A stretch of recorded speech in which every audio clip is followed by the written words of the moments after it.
Bom, pessoal, nós vamos falar sobre o governo eletrônico, não é?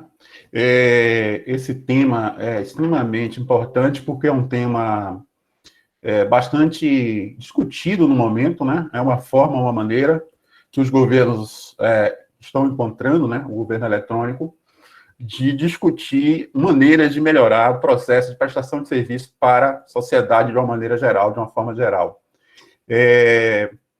Nossa proposição aqui é discutir administração pública e governo eletrônico, desafios ao atendimento ao e-cidadão, né? E a compreensão é de que uma administração pública verdadeiramente eficiente, num contexto contemporâneo, ela só se faz e só se realiza a partir do momento que ela entrega, de fato, serviços de qualidade, com eficiência, com eficácia, ao cidadão usuário, né? A gente não costuma nem usar a palavra cliente em relação ao governo. Um termo bastante conhecido é cidadão usuário na ponta, né? Quem que faz parte dessa estrutura dos cidadãos usuários? Então, as empresas, de uma forma geral, as organizações não governamentais, as pessoas físicas, de uma forma geral, toda a estrutura social que precisa dos serviços públicos para viabilizar o funcionamento da economia e da vida em sociedade. Então, a ideia é a gente discutir um pouco quais são as dificuldades que os governos têm enfrentado para viabilizar o governo eletrônico. Ok? A primeira coisa que a gente precisa ver aí é o conceito de Estado. Né? Existem muitas discussões sobre o conceito de Estado. O Estado, na verdade, vem antes das empresas. O Estado vem antes de qualquer outra forma de organização social. Né? Apesar de que existiam estados monárquicos no passado, a palavra Estado, propriamente dizendo, ela vai ganhando corpo na medida que a sociedade vai evoluindo. Né? Na Grécia, com o conceito também de espaço público, né? de normativas, de gestão, né? A própria administração, que é a gestão do espaço público, né? O Minos, que vem de lá justamente, o A de direção, tendência a estar Minos, que é a condução do negócio público ou condução da coisa pública. O conceito de Estado que a gente vai apresentar é um conceito mais contemporâneo. Né? Existe um processo de evolução histórica em relação à questão da formação de Estados e as formas de Estado, propriamente dizendo, o Estado monárquico, o Estado republicano, o Estado feudal. Né? Nós vamos falar aqui do Estado moderno, que seria o Estado aí republicano, no sentido da palavra. Mas nós vamos aqui ter o cuidado também em relação ao recorte que a gente vai querer dar, porque Estado, dentro de ciências sociais, tem uma perspectiva de debate da ciência política, propriamente dizendo, que é um campo de conhecimento, né, que estuda as políticas públicas, que estuda o movimento político partidário, o movimento político social, a maneira como a sociedade visualiza o processo político e a execução do processo político a partir dos seus governantes, dos seus mandatários. Então, essa proposição inicial nossa de trabalhar o conceito de Estado vem no sentido de que a gente possa ter uma visão instrumentalista de Estado. Né? Então, o Estado aqui é colocado a partir da visão de Cláudia Costin, que é uma professora pesquisadora que se dedica justamente ao debate da administração pública.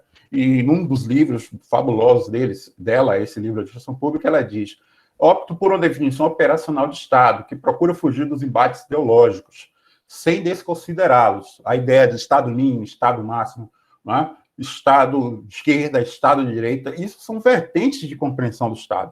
Né? No direito, a gente tem a teoria geral do Estado, a gente tem o direito público que discute o Estado. Dentro da sociologia, a gente tem a discussão do Estado enquanto ente social e a sua influência nas relações sociais. Dentro da economia, a gente tem o Estado como um componente da estruturação do processo econômico, né? Que desempenha devidas ou diversas funções com o propósito de viabilizar o funcionamento da economia, né? O desenvolvimento da economia e a ação dos agentes econômicos, das famílias, de uma forma geral, das empresas, a circulação monetária. Então, o conceito de Estado é muito amplo. Então, a gente não pode ficar de fora, né, da perspectiva de interesse de compreender o Estado, porque a gente vive a realidade do Estado. E, na medida em que a gente faz essa escolha, a gente diz que o Estado é o conjunto de regras, pessoas, organizações que se separam da sociedade para organizá-la. Claro que isso é um conceito simplificado, um conceito que nós estamos tomando aqui dentro do contexto da operacionalidade, porque o objetivo da gente aqui é entender esse Estado realmente como um provedor de serviços, como provedor de informação e como condutor da coisa pública da qual todos nós fazemos parte. E uma outra definição importante é a definição de administração pública. Essa definição, ela é complexa, porque também faz parte do debate sobre o conceito de administração pública uma série de leituras e interpretações, né?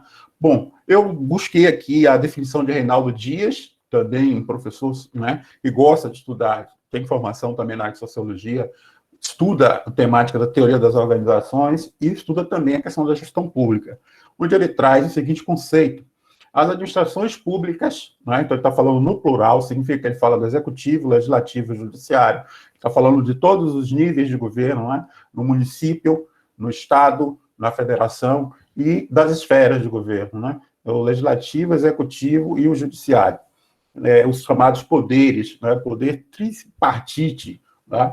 Então, as administrações públicas são ferramentas utilizadas pelos estados modernos para garantir os direitos fundamentais de cidadania: direito social, direito civil, direito político. Né? Direito social, direito à saúde, direito à educação, direito ao bem-estar, né? Direito à moradia. Direito civil, os direitos que são próprios da pessoa, a capacidade de constituir pessoa jurídica, de criar empresas, a capacidade de se manifestar como cidadão, né? Os direitos, de alguma forma, também políticos, o direito de escolher os representantes, o direito de se candidatar à representação. Então, existe uma discussão muito ampla desse conceito de Estado e precisa de uma estrutura que dê conta de viabilizar essa coletividade e todas essas funcionalidades que acabam sendo necessárias no contexto da sociedade. Então, o Estado, na verdade, ele busca viabilizar o cumprimento de obrigações cívicas, ou seja, viabilizar a existência dentro da República, a existência dentro do contexto social, né? E também facilitar a prestação de serviços básicos, com foco, na verdade, num bem-estar social, que a gente não quer dizer aqui que é algo que é permanente, é contínuo. Ora, se tem muito mais estado de bem-estar social, que é mais estado dentro da sociedade, isso significa estado de bem-estar social, ou um menos estado de bem-estar social, que diz respeito a mais liberalismo, menos, digamos assim, intervenção do Estado na sociedade e na economia. Bom, o que é que eu acho disso? Acho que isso é relativo. O tamanho do Estado é o tamanho que a sociedade deseja, né? De acordo com os projetos políticos, as escolhas políticas que são realizadas, mas a gente tem que destacar que em sociedades em desenvolvimento, sociedades onde se tem muita desigualdade social, ainda é muito interessante a intervenção pública no sentido de viabilizar políticas que atendam às necessidades mais fundamentais de combate à fome, de geração, né, de emprego, de geração de renda, de viabilização de formação educacional, de saúde e outras tantas que se façam necessárias, de moradia e outras tantas que se façam necessárias. Tá? Então, o Estado atua como interface entre o poder político e o mundo econômico e a sociedade civil. Esse contexto que está aí colocado, que forma a esfera da sociedade.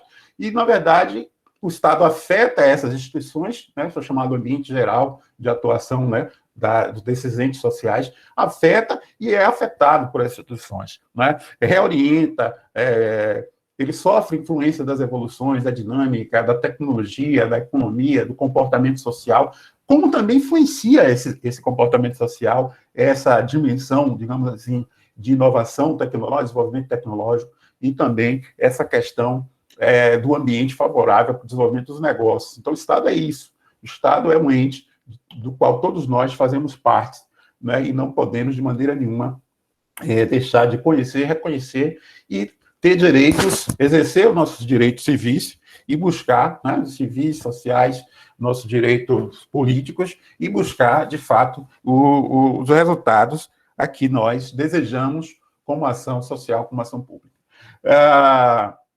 Outra questão importante é a questão da definição de administração pública em relação ao conceito de gestão pública.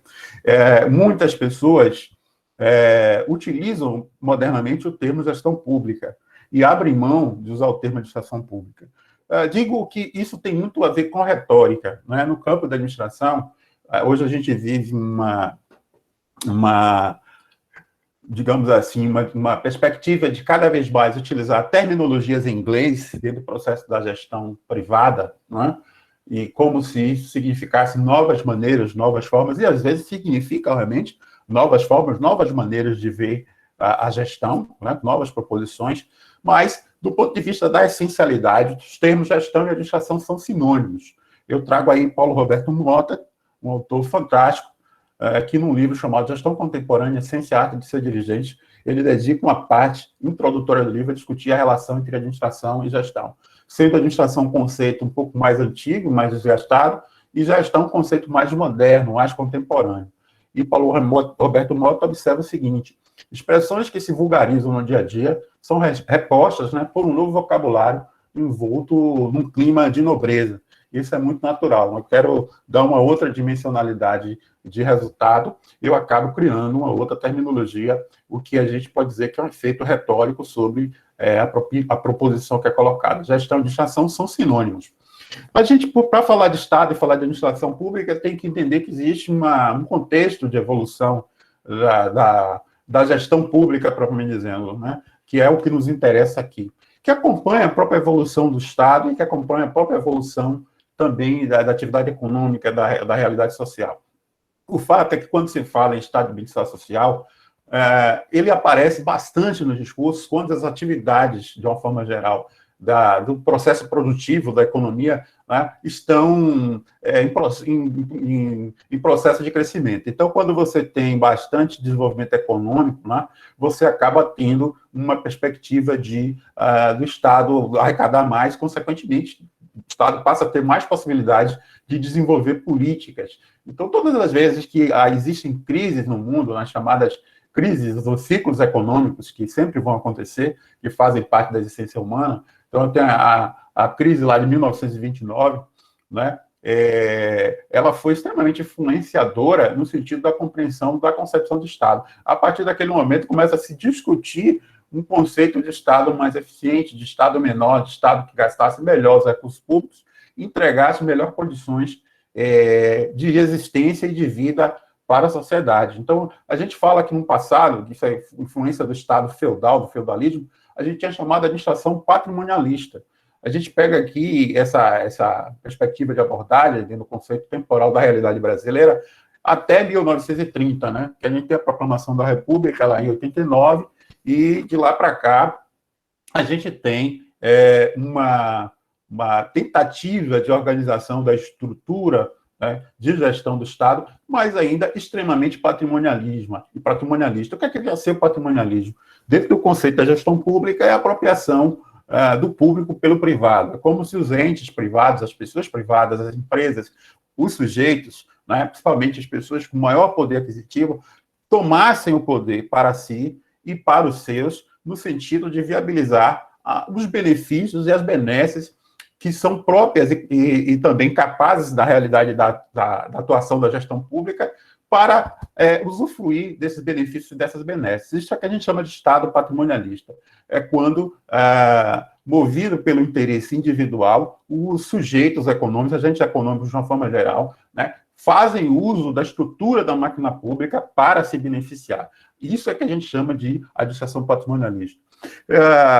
Logo em seguida, a partir ali do Estado Novo, né, de Vargas e a perspectiva de modernização, a gente passa a ter um conceito aí de administração burocrática, né, a partir da teoria das organizações, sobretudo do pensamento sociológico Max Weber, né, com a perspectiva de abordagem da burocracia como aquela estrutura formal. Então, era uma tentativa, Weber identificando esses problemas sociais de apropriação, né, essa cultura que existia da apropriação do público pelo privado. Ele propõe uma forma de Estado que fosse um Estado independente da estrutura econômica produtiva no sentido da gestão. E, para isso, esse Estado tinha que ser racional e formal. Ele tinha que ser pensado do ponto de vista de uma estrutura, num corpo de profissionais especializados, capazes, com regras, com normas, com procedimentos, né, e fundamentalmente assentado na formalização dos processos. Ou seja, nada acontece dentro do Estado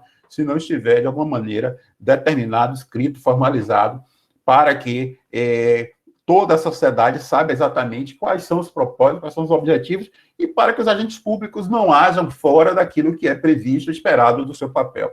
Porém, a burocracia traz o que a gente chama de disfunções. Na área privada, a gente tem as disfunções burocráticas, e dentro do setor público também a gente tem as disfunções burocráticas. Essas disfunções, o excesso de papelório, o excesso de rigidez em relação aos procedimentos, a falta de iniciativa, porque os agentes públicos acabam muito se apegando bastante ao que diz a legislação, ao que diz a normatização, e também acabam tolhidos, porque muitas vezes correm o risco mesmo, né? Porque ao poder público, ao agente público, na verdade, isso é permitido fazer aquilo que está previsto na lei. Ao administrador público, gestor público, ele só pode fazer aquilo que está previsto na lei. O gestor privado, não. Ele tem a possibilidade de fazer aquilo que a lei necessariamente não está apontando, mas que não é considerada na legislação como um delito. Então, se a lei não diz nada, o ente privado, se a pessoa física, a pessoa jurídica, no sentido privado da palavra, pode desenvolver suas atividades, né, conduzir as suas ações, desde que não fira a legislação e cometendo crimes ou cometendo qualquer tipo de situação que seja ofensiva à legislação, mas usando da sua liberdade. Já agente público, não. Ele tem que agir conforme o que está escrito na lei. Se faça dessa forma e dessa forma, tem que seguir os pressupostos da legislação. Então, a administração burocrática, ela trouxe essas disfunções, e isso na verdade, é uma síntese que a gente está fazendo, né? Isso é uma discussão também que aconteceu no mundo inteiro, não só aqui no Brasil, né? Na verdade, isso vem muito mais lá de fora para cá, para dentro, do que daqui para fora, né? Então, os Estados Unidos também passa, né, por uma discussão década de 60, década de 70, sobre a questão da renovação, da estruturação do governo. Na Europa também isso acaba acontecendo. E aí a gente vem para o Estado chamado Estado gerencial, e o interessante é que a gente entra aqui numa perspectiva de sociedade onde a gente tinha um modelo que é uma visão muito mais, digamos assim, voltada para o livre mercado, né? A retomada da perspectiva do neoliberalismo, né? Aqui no Estado, o patrimonialismo burocrático, a gente ainda vive um pouco a influência do Estado de bem-estar social. Aqui a gente já começa a pensar a administração burocrática para gerencial, né? Há uma forte perspectiva de preocupação com a eficiência final do Estado, tá certo? Com o resultado. Então, isso acontece, sobretudo, a partir dos anos 90. E é interessante observar que essas três formas caracterizam bem a administração pública, né, brasileira. A gente ainda tem bastante influência do Estado patrimonialista, haja visto os noticiários, né, os políticos que são presos, as situações que a gente acaba encontrando relacionadas à participação de empresas privadas dentro da estrutura do setor público. Ainda existe bastante burocracia no sentido da formalização, no sentido, às vezes, do poder público, do serviço público e da administração pública, dá mais importância à atividade meios do que à atividade fim. Então, dá mais importância a servir a própria burocracia e seu funcionamento do que prestar o serviço para o cidadão. E qual é o grande desafio? É buscar justamente uma perspectiva de modernização do Estado. Eu não gosto de usar a palavra gerencial, eu acho que ela, de alguma forma, diz muito e há muito preconceito em torno da ideia da palavra gerencial, né? O que a gente pode imaginar é que o que se busca no Estado é que o Estado é moderno, o Estado é eficiente. Eficiência significa, não é eficiência no sentido, na perspectiva empresarial, a eficiência que é colocada na perspectiva do Estado, de arrecadar os recursos através das taxas, contribuições, dos impostos, né, os tributos de uma forma geral, e aplicar esses recursos para a finalidade pública, para desenvolver a sociedade, para desenvolver a economia, para viabilizar a educação de qualidade, para viabilizar a saúde de qualidade. Por isso é que se fala no Estado eficiente. A ideia de eficiência não está atrelado a uma associação necessariamente do menor Estado, do Estado mínimo, do Estado pequeno. O tamanho do Estado é aquele tamanho necessário para viabilizar o desenvolvimento social que uma nação precisa. Se você for observar, as nações mais desenvolvidas já estão num nível muito mais significativo de desenvolvimento social e econômico. Consequentemente, talvez a intervenção do Estado seja menos importante. Nações em desenvolvimento ainda precisam bastante da ação do poder público, da ação do Estado, no sentido de viabilizar o ambiente de desenvolvimento econômico que envolve a empresariedade, o empreendedorismo, que envolve uma educação, uma formação de qualidade, que envolve uma qualificação para o trabalho, a geração de renda, um nível de realidade social em que exista um processo de cidadania, tá certo? Porque se deixarmos também na mão do capitalismo, né, na mão da concepção individualista, para resolver as questões sociais, a gente sabe que dificilmente, né, na história do mundo está provado, dificilmente essa ideia do livre mercado, né, da concepção de keynesiana de livre mercado, de que o mercado se resolve sozinho, isso não é bem verdade, não é assim. Não é? Imagine essa situação que a gente viveu agora da pandemia. Se não houvesse a presença do Estado para tentar viabilizar, né, de forma positiva, de forma negativa, com mais competência, com mais incompetência em alguns lugares, para viabilizar esse contexto, como é que a gente estaria vivendo? Nós estaríamos nos degladiando no sentido de compreensão de como os agentes, os atores econômicos poderiam sobreviver. E um grande tema que está aí o tempo todo na administração pública é a ideia da desburocratização. Não é? A desburocratização é uma agenda eterna. Eu perguntei aqui, a desburocratização é uma agenda eterna? É uma agenda eterna. Desde que Estado é Estado, se fala em desburocratizar. E desburocratizar é a antítese, é o contrário da burocratização. A ideia é reduzir, o tamanho do Estado, a ideia é viabilizar a eficiência, a ideia é você reduzir a necessidade de papelório, a necessidade de pessoal, quantitativo de pessoal, muitas vezes excessivo nas repartições no serviço público, nos setores públicos. Existem ilhas de excelência, existem carreiras de excelência, é bom que se diga isso dentro do Estado, existe muita gente muito preparada no nível até que a gente poderia dizer equiparado aos melhores executivos do mercado privado, que fizeram escolha de trabalhar dentro dessa perspectiva do serviço público. Então, a luta pela desburocratização vem desde Aurélio Beltrão, desde o Ministério da Desburocratização, depois, na década de 90, com Fernando Henrique Cardoso, a ideia do Estado gerencial, né? A ideia da criação das organizações sociais, que a gente teve bastante discussão e bastante debate, onde um dos temas que entrava justamente era a discussão sobre a desburocratização, e recentemente, no atual governo federal, com a criação da Secretaria de Desburocratização. Desburocratização é uma meta, é uma perspectiva que o Estado tem que buscar o tempo todo e cotidianamente. Tem sociedades que já evoluíram bastante em relação a isso, o Estado é bastante eficiente, dá conta daquilo que é necessário, atende às demandas da sociedade. O nosso ainda precisa, de fato, avançar muito nesse sentido.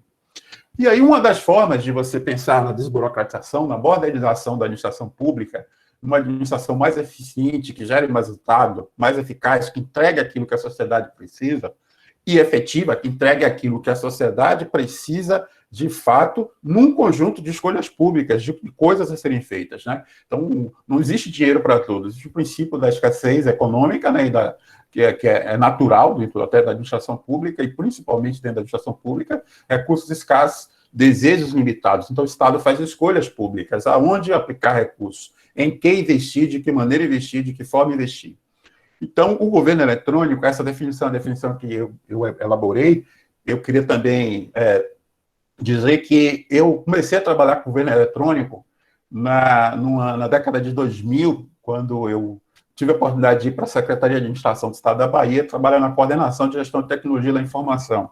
E lá eu me apaixonei pelo tema, fiz parte da equipe que desenvolveu o primeiro portal de governo eletrônico do Estado da Bahia, o portal bahia.gov, e a ideia inicial, quando se pensava em governo eletrônico, era justamente agregar o máximo possível de serviços públicos no mesmo local. A gente tem um modelo muito interessante, que não é necessariamente de governo eletrônico, mas que hoje faz bastante uso de governo eletrônico, que são os serviços de atendimento ao cidadão, que a Bahia foi pioneira no Brasil, né? Pioneira no Brasil e pioneira no mundo. Vários outros países vieram conhecer a realidade, a história do saque na Bahia, né? Que surgiu dentro da Secretaria de Administração, com a sugestão de uma funcionária de reunir vários serviços públicos numa feira para prestar atendimento para a população, prestar atendimento para a sociedade. Alguém identificou que isso era uma coisa bacana, reunir tudo no mesmo lugar, e daí surgiu o serviço de atendimento ao cidadão, que foi se difundindo, divulgando por vários outros estados. São Paulo chama Poupa Tempo, em vários outros estados, tá certo? Então, são iniciativas como essa, que, na verdade, acabam também fazendo uso do governo eletrônico, porque hoje você tem muita possibilidade de integração desses serviços presenciais com várias atividades, várias ferramentas utilizadas no contexto do governo eletrônico que dinamizam, né, e entregam valor para o cidadão na ponta. Então, essa definição que nós estamos trazendo é uma definição que eu busquei desenvolver baseado um pouco nessa experiência e nesse acompanhamento. É um conjunto de estratégias, né, que é concepção de estratégia, pensar o futuro, pensar os caminhos da sociedade, o desenvolvimento da sociedade, o longo prazo, de táticas, porque pensar o governo dentro da estrutura, então estratégia tem muito mais a ver com política de Estado, com longo prazo, tática tem a ver com política de governo dentro da política de Estado, e é importante dizer, política de Estado é aquela política macro, aquela política que objetiva a transpassar a linha do tempo, independente dos governos, dos governantes, essa política deve existir. Então, o governo eletrônico tem que ser uma política pública, política de Estado, como política de educação, como política de saúde. Né? Então, a política que, se entrar um governo de esquerda, ela está lá, tem que ser viabilizada e continuada. Se entrar um governo de direita, ela está lá, tem que ser viabilizada e continuada. Se entrar um governo de centro, ela está lá, tem que ser viabilizada e continuada. Esse é o sentido estratégico. No sentido tático, cada governo, né, cada presidente eleito, cada governador, cada prefeito eleito, né, cada dirigente de poder, né, do poder executivo, poder legislativo, poder judiciário, vai tomar as suas iniciativas no sentido tático, no médio prazo, para viabilizar a continuidade dessa política pública. Né? Isso é que a gente chama de política de governo, aquela política do governo que está, de alguma maneira, exercendo as suas funções. E as operações, que é cotidiano, que é a viabilização efetiva, né, na ponta para o cidadão. Então, quem através do agente público, dos servidores públicos e também das instituições parceiras do Estado, que são contratadas, dos servidores que são efetivamente, às vezes, terceirizados, de empresas que têm concessão, a gente tem que pensar no conceito público o mais amplo possível, que as operações são realizadas, é o dia a dia, é o cotidiano, é a infraestrutura, são as condições que você tem de viabilização do espaço público, do equipamento público, do funcionamento pragmático do dia a dia. Né? Então, isso tudo tem que ser concebido e executado para que a administração pública, de todos os poderes e esferas, como a gente já falou, possa modernizar e maximizar a eficiência e eficácia de suas diferentes interações, transações e relações. O Estado interage com a sociedade cotidianamente, o tempo todo, né, nas suas determinações, na colocação de legislação, na definição de procedimentos, na intervenção econômica, na intervenção social. Ao mesmo tempo, transaciona também, na medida em que o Estado é pagador, né, pagador de benefícios, pagador de um conjunto de direitos, no sentido financeiro da palavra, na medida que também compra, é um agente econômico extremamente importante, estratégico em qualquer país do mundo. O Estado é estratégico em qualquer país do mundo, porque é um grande comprador. Boa parte da perspectiva de atuação do Estado se dá, inclusive, nesse sentido, porque ele precisa comprar recursos para viabilizar hospitais, escolas, precisa comprar recursos para viabilizar o funcionamento da infraestrutura de fornecimento de água, precisa comprar matéria-prima, precisa comprar equipamentos, precisa comprar máquinas para viabilizar o funcionamento de N instituições que fazem o serviço público acontecer de uma forma geral. E, na verdade, também o Estado realiza coisas, realiza campanhas, realiza ações, realiza projetos. Então, tudo isso é feito com e para a sociedade, né? O Estado faz isso com a sociedade, faz isso para a sociedade. E o objetivo é a melhoria contínua, é o tempo todo a evolução, as inovações em políticas, né? Programas, políticas aqui no sentido de política pública, programas que são ações com determinação de prazo no tempo, processos, né? Práticas e ações valentes do uso intensivo das tecnologias da informação e comunicação, as chamadas TIC. Né? Os americanos gostam de falar tecnologia da informação, os europeus, tecnologia da informação e comunicação. Eu prefiro tecnologia da informação e comunicação, que eu acho que é mais abrangente. Com o objetivo de desenvolver um ambiente socioeconômico pleno para o exercício da cidadania em determinada nação. Isso aqui apresenta uma concepção, a cidadania ela só acontece quando o empreendedor tem o espaço de desenvolver o seu negócio, quando o cidadão tem um serviço público de qualidade, tem uma educação pública de qualidade, tem uma saúde pública de qualidade, e mesmo a privada de qualidade, tem condições de sobreviver, tem condições de pagar as suas contas no final do mês, tem condições de viver numa perspectiva que a gente chama de condição de exercício pleno da cidadania, tá certo? Então, Outra discussão retórica é o conceito de governo eletrônico e governo digital. É o que eu acabei de estava falando sobre administração pública e sobre gestão. Governo eletrônico versus governo digital, existe essa diferença? Não, é a mesma coisa. Só que aí vem mais uma vez a coisa da retórica dentro da administração. Vamos chamar de digital aquilo que era eletrônico. Eu prefiro governo eletrônico, porque aí é o conceito que a OCDE utiliza, é o conceito que a ONU utiliza, os organismos internacionais, vários países no mundo utilizam esse conceito dessa mesma maneira, não mudaram a terminologia, e o interessante é que o eletrônico e o digital aí são sinônimos, né? Alguém pode dizer, não, mas o digital já é uma outra perspectiva, porque a gente está vivendo no contexto do mobile, mas não é essa a ideia. Né? A ideia do comércio eletrônico, por exemplo, não mudou para comércio digital, continua comércio eletrônico dentro da terminologia, e foi um termo que pegou, é um termo que está consolidado, tá certo? Então, isso, na verdade, é aí também uma figura de retórica, uma figura de linguagem, apesar de que há uma perspectiva de se tentar, inclusive retoricamente, através do discurso político e da propaganda política, tentar viabilizar uma compreensão de que se trata de um outro nível agora de discussão sobre o governo eletrônico. Então, como as necessidades permanecem, torna-se necessário revitalizar o conceito introduzindo novas palavras, que, por não estarem associadas à prática passada, reacendem um novo otimismo. Isso é muito comum na administração, né? Que a gente acabou de falar, mais uma vez aí o nosso querido Paulo Roberto Mota. Exemplos de aplicações de EGOV, para a gente sair do campo um pouco mais teórico e entrar agora no campo mais prático. O EGOV está aí do dia a dia da gente. A gente, às vezes, não percebe, né? A prestação de informações e serviços públicos digitais é o mais comum.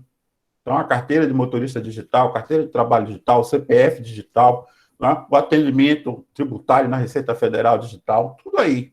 Os sistemas, né, de informação que estão viabilizando todo esse processo de atendimento na ponta para o cidadão.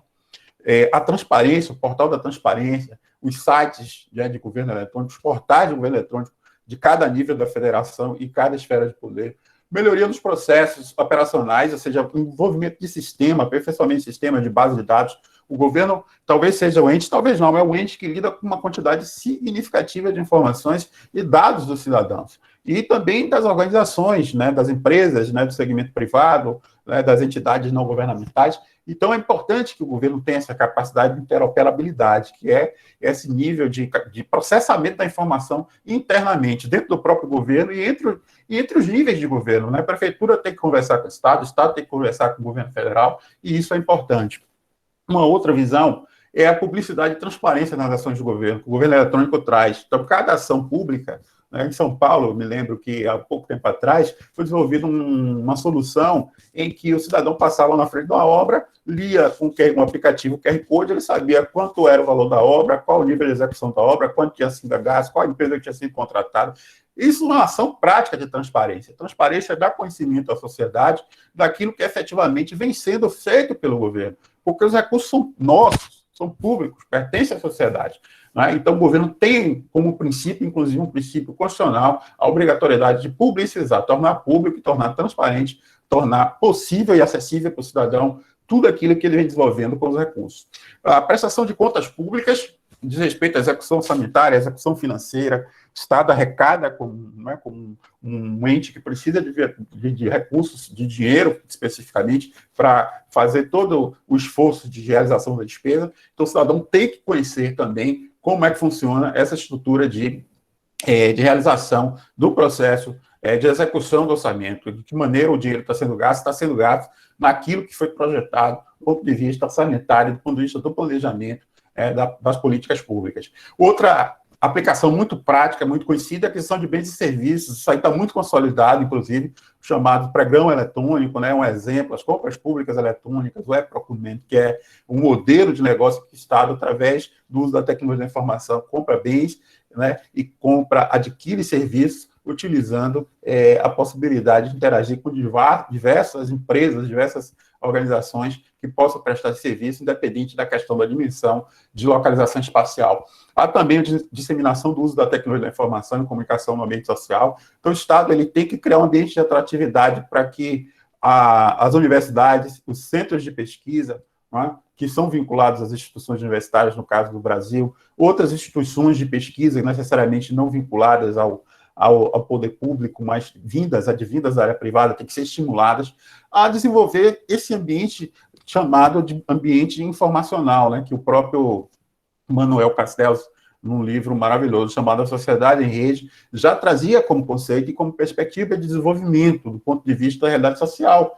Desenvolvimento no sentido de que é um desafio a ser superado, não é? Um desafio social a ser superado, a ser conquistado pela sociedade. A gente vive a terceira revolução, a revolução da informação e a revolução da comunicação. Então, está teu papel importante como um disseminador, como um impulsionador, né, dessas políticas públicas que viabilizam o desenvolvimento do ambiente da tecnologia da informação. As empresas, o Estado tem que viabilizar a modernização empresarial para o uso da tecnologia da informação, baratear o custo de acesso aos equipamentos, baratear o custo de acesso à tecnologia, incentivar o desenvolvimento, né, de soluções que possam contemplar o interesse público, que possa contemplar a viabilização dos negócios públicos, negócios aqui no sentido de não ócio, e não de negócio no sentido privado, tem negócio, as pessoas pensam que negócio está vinculado sempre à área privada. Não, negócio é não ócio, você está dinamicamente, efetivamente, colocando em prática ações que vão gerar algum tipo de resultado. Uma outra coisa importante é a questão também da inclusão, propriamente dizendo. A inclusão, a gente começa pela inclusão social, e dentro da inclusão social, uma delas é a inclusão digital. Só existe inclusão digital, que é acesso à tecnologia, a competência, a capacidade de lidar com a tecnologia, se houver inclusão social.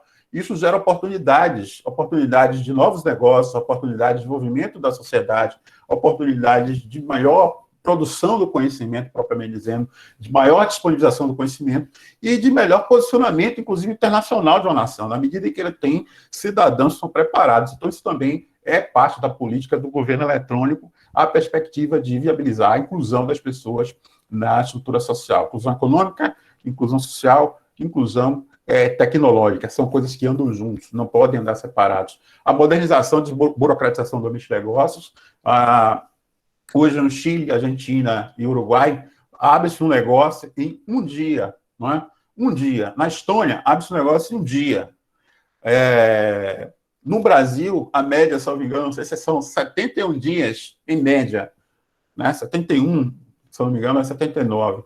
Né? Em média, para se viabilizar a abertura do negócio, dada a complexidade. Então, isso realmente pesa sobre a estrutura social, pesa sobre as pessoas, pesa sobre o cidadão, é desestimulante, né, no processo de geração de riqueza, de geração de renda e, consequentemente, desenvolvimento da atividade econômica.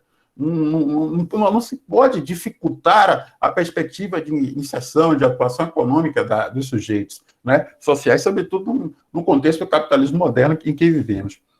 Uma outra situação é a ampliação e disponibilização de bens e serviços públicos da sociedade, porque na medida em que você vai digitalizando os serviços, você vai tendo condições de liberar a força de trabalho que fazia aquele serviço que não era digitalizado, que era analógico, para desenvolver outras atividades. E o Estado se torna mais eficiente, ele se torna o Estado 24/7, né? 24 horas, 7 dias por semana, disponível para o cidadão, sem a necessidade daquele formalismo do horário regular, do horário específico naquilo que for possível. E é possível, então, a partir disso, criar novos serviços, porque você cria eficiência, reduz os gastos, reduz os custos, na medida que você digitaliza serviços, né? E você coloca políticas de governo eletrônico para funcionar, e você acaba tendo a disponibilidade de aplicar isso em outras situações. Então, por isso é que a gente fala muito da ampliação de disponibilidade. Se eu crio um serviço, modernizo, digitalizo, eu posso pensar, a partir do momento em que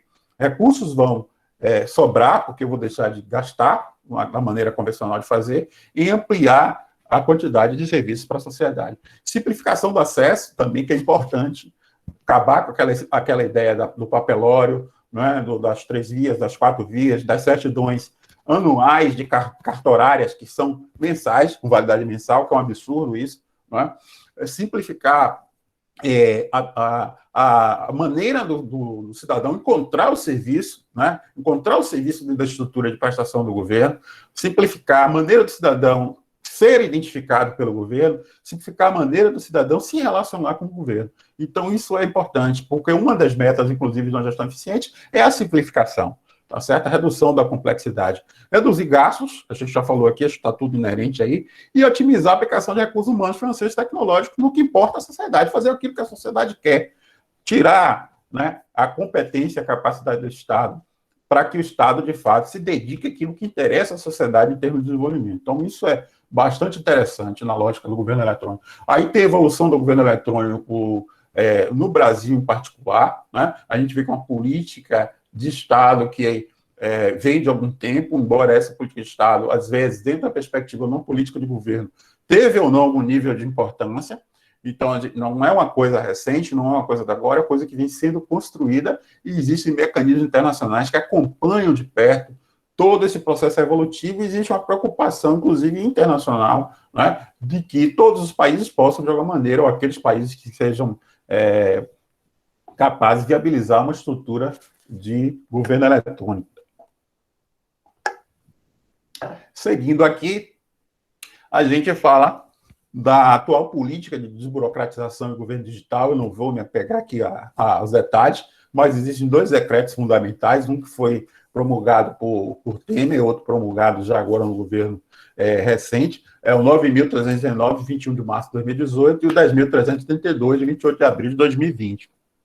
Hoje, o governo chama de estratégia de governo digital, né? O programa de governo digital, política pública de governo digital é chamado estratégia. Isso está disponível na internet, quem quiser acessar, pode acessar, um tema bem interessante. Então, tem aqui os eixos habilitadores, né, dessa digital, da estratégia digital, pesquisa, desenvolvimento, inovação, confiança no ambiente digital, educação, capacitação profissional, infraestrutura de tecnologia, porque sem redes, né, sem, de fato, com internet 5G, sem, de fato, acesso a equipamentos, acesso à tecnologia, o balanceamento dos equipamentos, o que é uma coisa muito importante, né? A redução da carga tributária em cima dos equipamentos de tecnologia, que é o que o Estado precisa desenvolver, precisa avançar nessa perspectiva.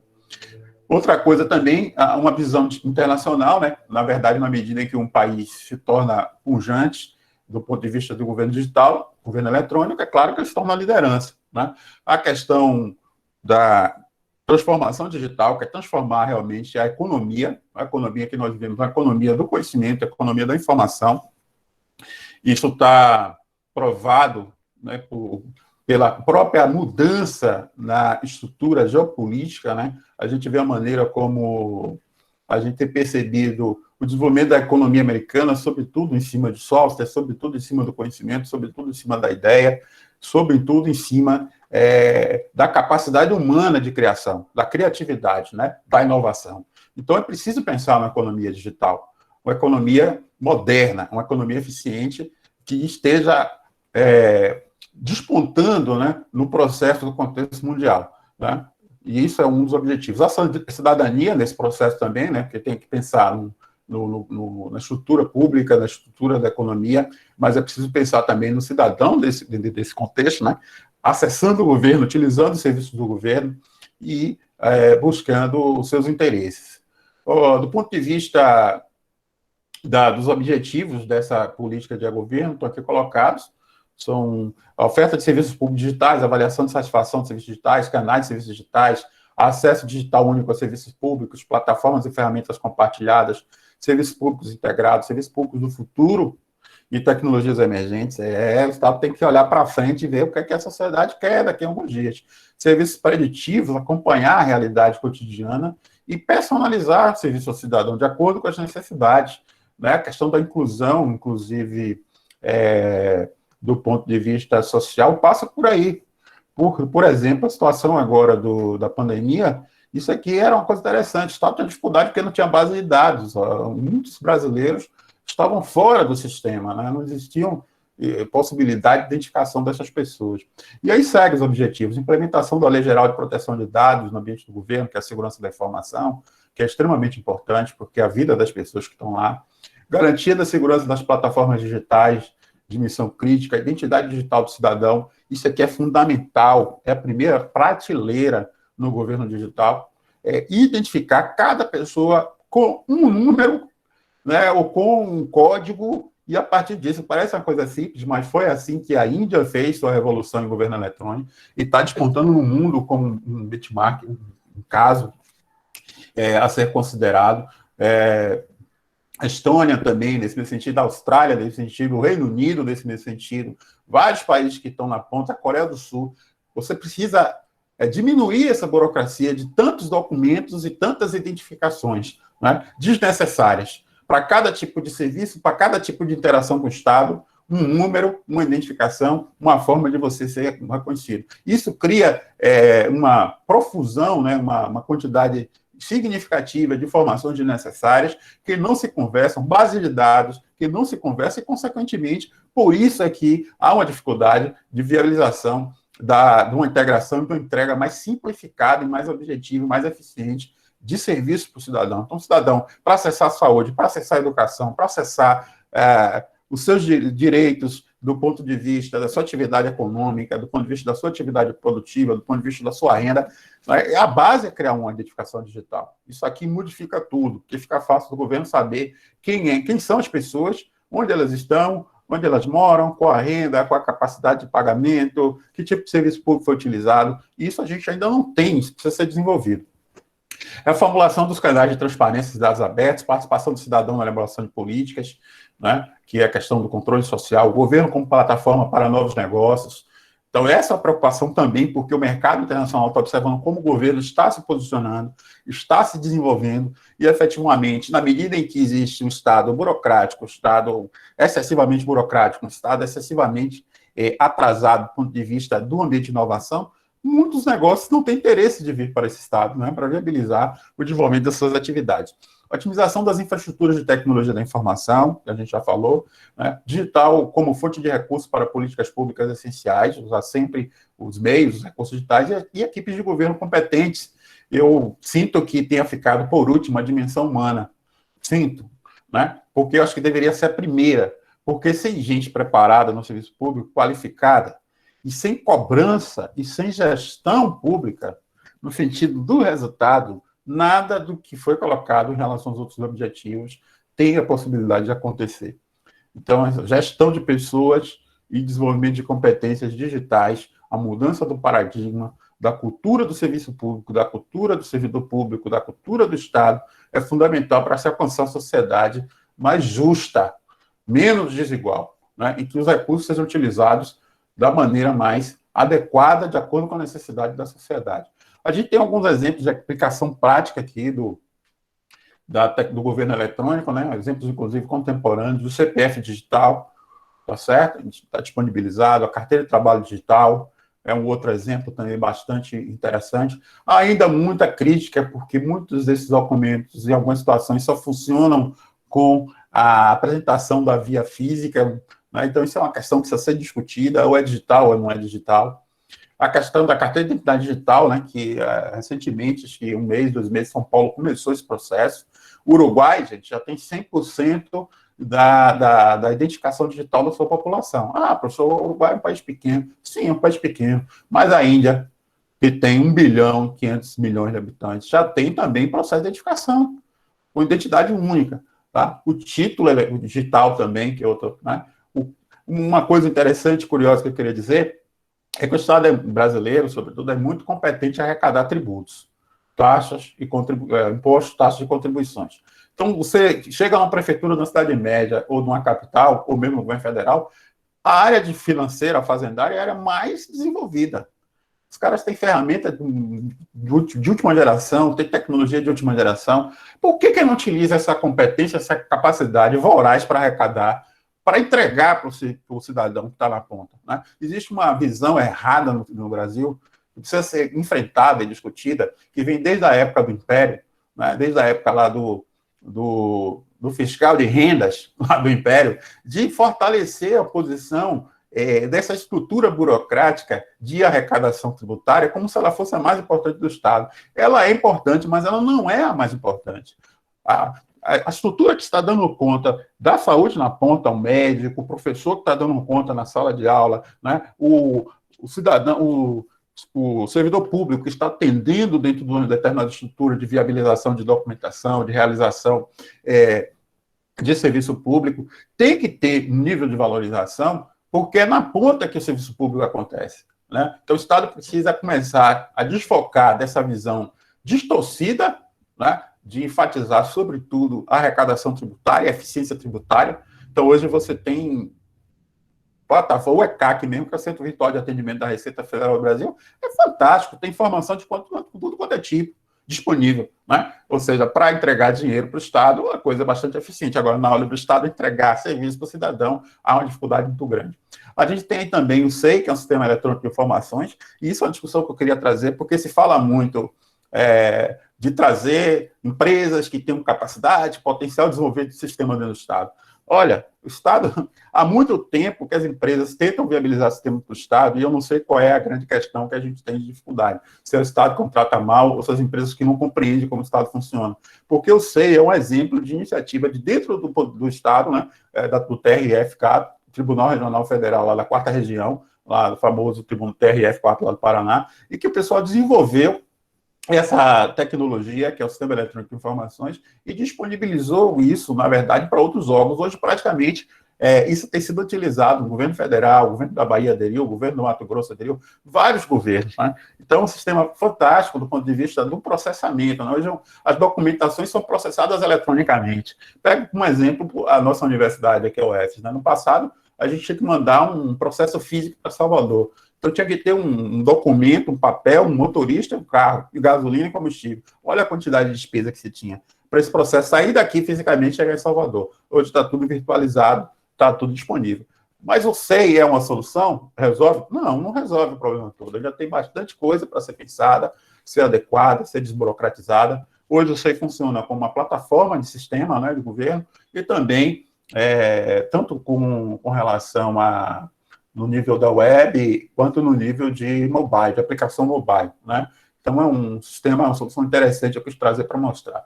Algo importante dentro dessa discussão é o debate sobre as estratégias de governo eletrônico no mundo.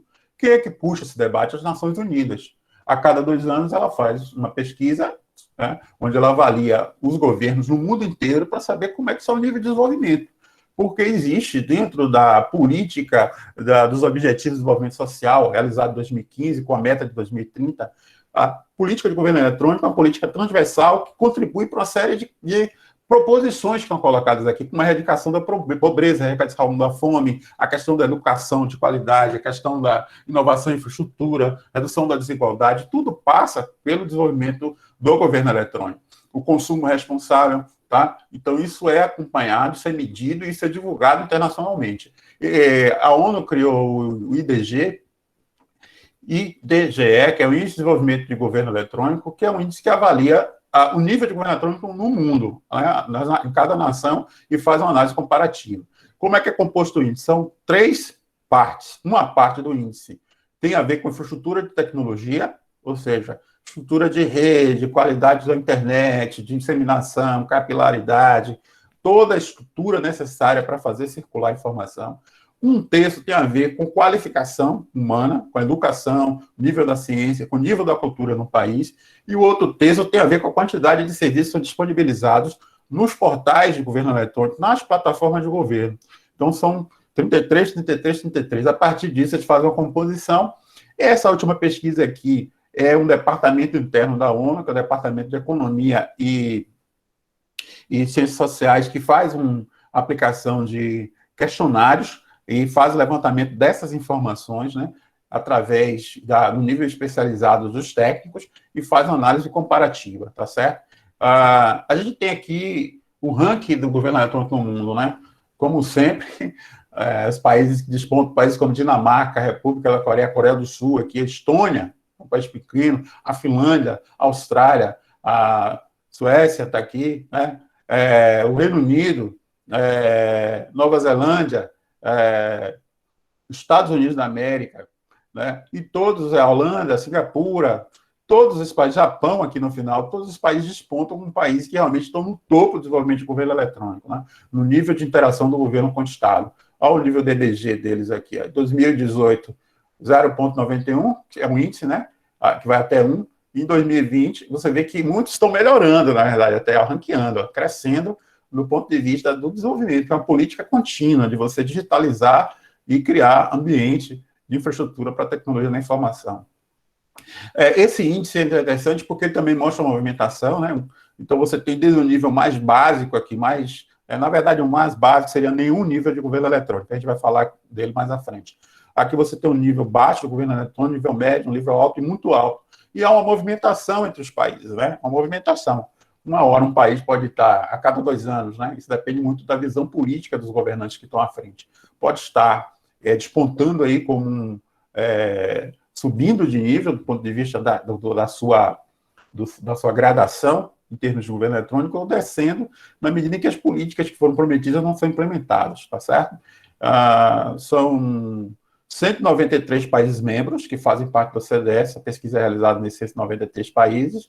A gente percebe aqui que 57 países estão no nível muito alto de desenvolvimento de governo eletrônico. Mas quando a gente olha aqui no nível médio, né, 59 países ainda, né, ali no meio, 69.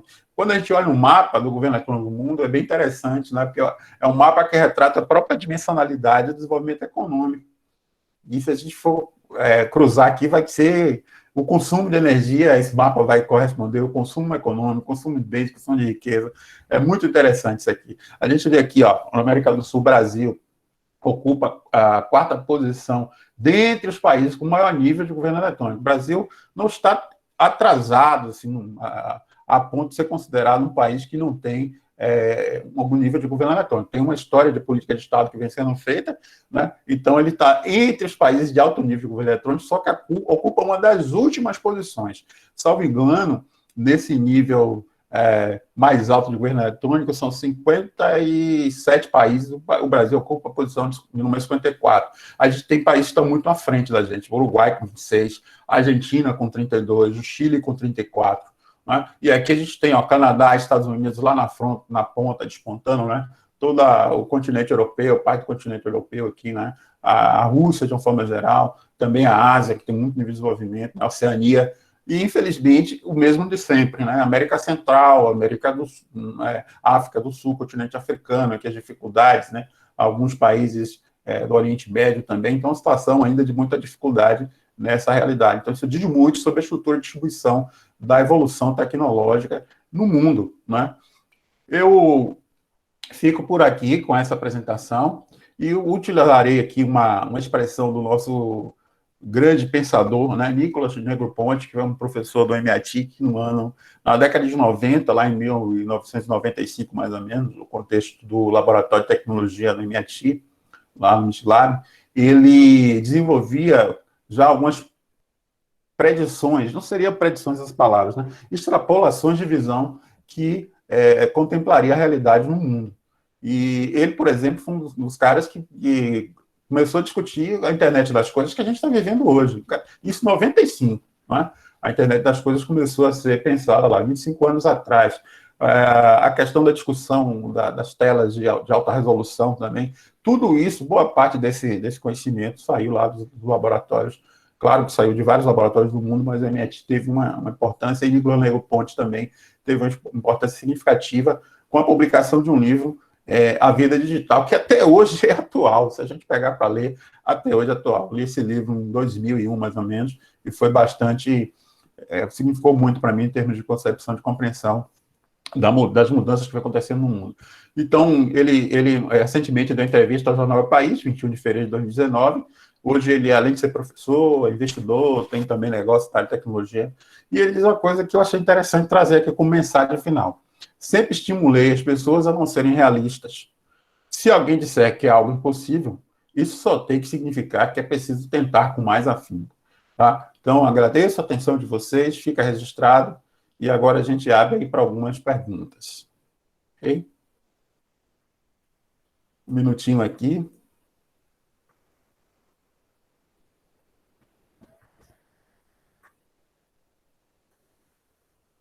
Ô, professor?